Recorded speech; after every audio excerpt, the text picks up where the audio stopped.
Hello, I'm Jody Wolf, and you're watching Expoz, October 24, 2016, 2:39 a.m. And the topic is I want to give you a lineup once again of the Aims, the Nephilim, the Raphaim, anyway, because here when I think I've got everything down and pat and straight and can pretty much go through it until somebody throws a monkey wrench in there. And you know the talk and the blogs lately that has come out about our soldiers taking this giant out of the mountains of Afghanistan. All of a sudden there's a new Aim there. So let me tell you what I have. And but again, I mentioned to you too about one of the Solomon Islands just sunk overnight, maybe 6 weeks ago, and it was an island. It was one of them that there were giants living on. That they spent most of their time underground. Now this one in Afghanistan, I believe it's Afghanistan. It could have been the edge of that in Pakistan. But the villagers warned the soldiers. First, they told them, the soldiers, that there were giants up there. So whoever's in charge of that platoon or that group of people, hey, go and check it out. And there was nothing but a goat trail. I mean, really, a 2-foot wide trail leading to it. And it was a good distance away up in the mountain. And they made it. But they did not make it back. I don't know how many hours passed. But then somebody knew something was wrong and they knew it was bad. So he called in his superior, whoever he called, E6 Sergeant, I don't know. But he called and they said, we're going to send you a team. You just stand by and we're going to send you a team. And they got there. I think they came in by helicopter. And there's no place nearby where a helicopter can land, because it's that hilly and rocky and mountainous, and try to sit down, your blade is going to hit the side of the hill. That's how steep it was. So a new team goes up with 6 men, and they got to a cave. No signs whatsoever of anyone except one of the last guys that huffed it up to the end of the trail. It didn't end there, but there was a cave. And then, of course, there was, trails on both sides. Someone saw a piece of clothing that was off one of their men's uniforms.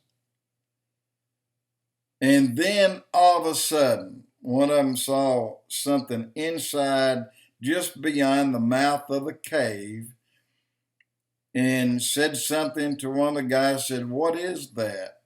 And I don't know if they walked in and got close enough to look at it, or, really, if it's 60 feet away, you pull out binoculars and pull it in and see what it is. He said, that's bone. And he said, and there's meat on them. So before they could get their guns out, they said a giant came out of that cave. And it had, and I tried to describe it before, the spear he had was 10 foot long, but then he had on each end each end. It was like a short, what you would see someone that's really good in martial arts could use, and use both ends of like a sword. And this thing came out and immediately went through one guy and actually held him up in the air and was lowered it and was rushing at a second one when they started sending off at them. They were letting them have everything they had. And they said that if they had not suspected something when they got there, that this thing would have killed 5 of them that quick. And they finally, one called out and said, hit the head, hit the head, hit the head.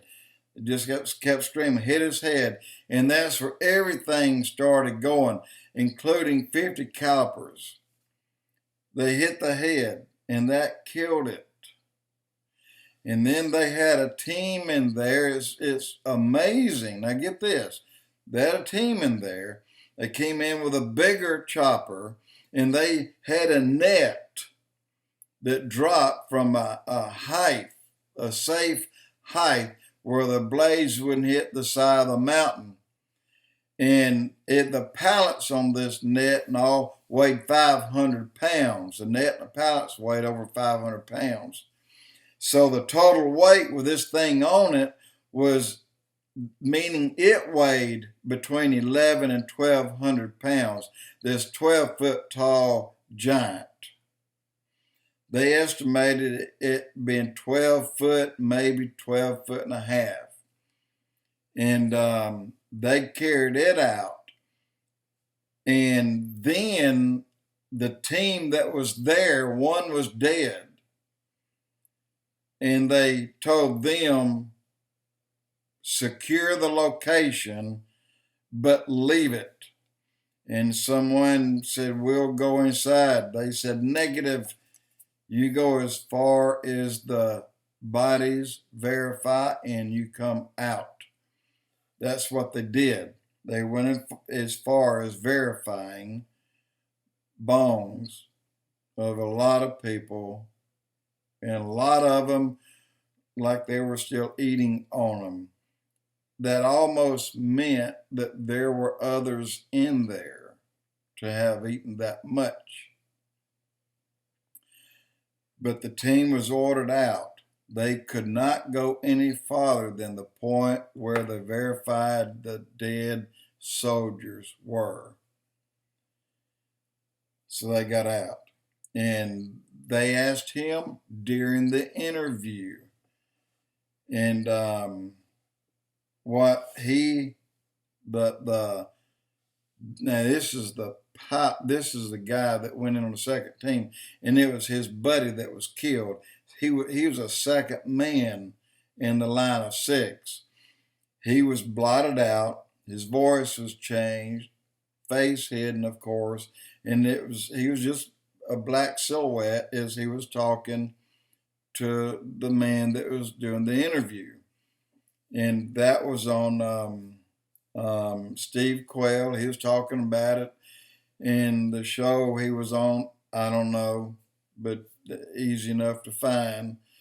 And so he said, well, what do you think happened after that?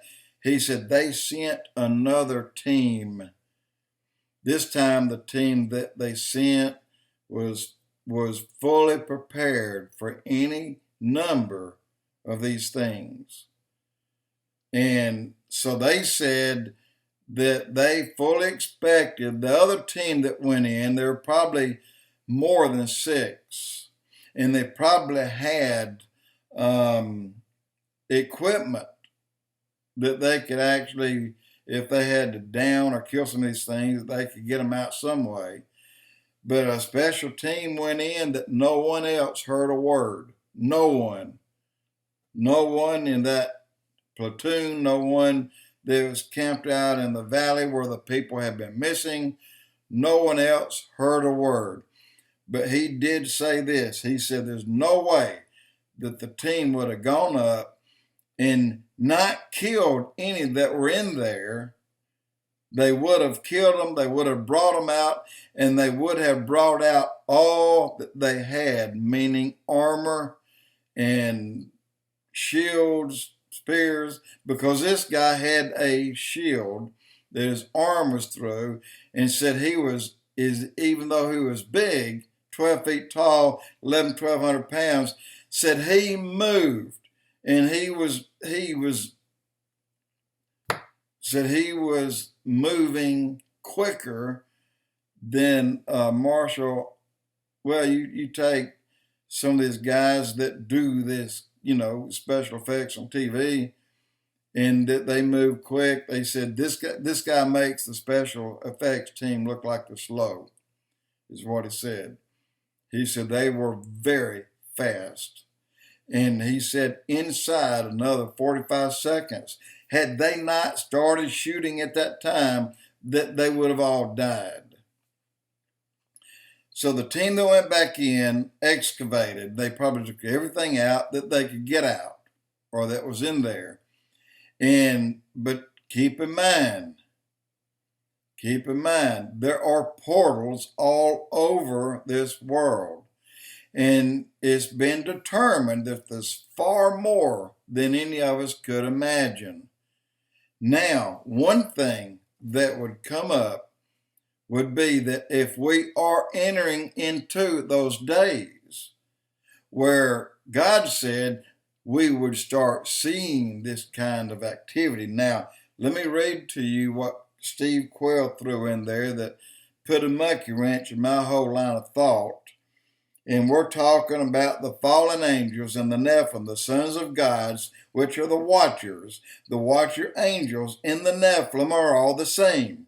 And the Raphaim are the offspring of those. And then the demons, all this time, for years, the demons were the disembodied spirits of the dead Raphaim. That has changed. Thank you to Steve Quayle. He messed me up. Now it says the Raphaim are a fallen angel offspring without a soul, which I had that. They have spirits only. I have that. Now I hear from Steve Quayle that even the Raphaim had offspring. That I never knew until last week. And so I've got that down, and I've got it underlined and highlighted for me to go and do some more reading on this. But Steve Quayle himself didn't know that till recently. So, but I'm going to quickly read you. I did a blog on it a long time ago. A lot of people don't want to hear this. But I put could. I put only could. Could there be Nephilim blood through their children, the Rephaim, and passed their DNA to the Amalekites? Remember that blog I did way back? Which were the forefathers. To who?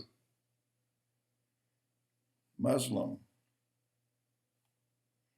Hey, that's what I'm looking at. And that would account for why there are so much hatred between the Muslim part of the Muslim world that hates everything. This is the way it was in the days when the Jews were making their way to Israel. God would tell them the camp to go in. He said, don't leave anything alive. Anything. You have to kill everything, even the animals, because they're all tainted with a DNA of things that you don't want on or in you. So God warned them that they were tainted all the way through. And if you go back and read the story of the Amalekites, back up on it and see what you find out. Jody Wolf Expoz.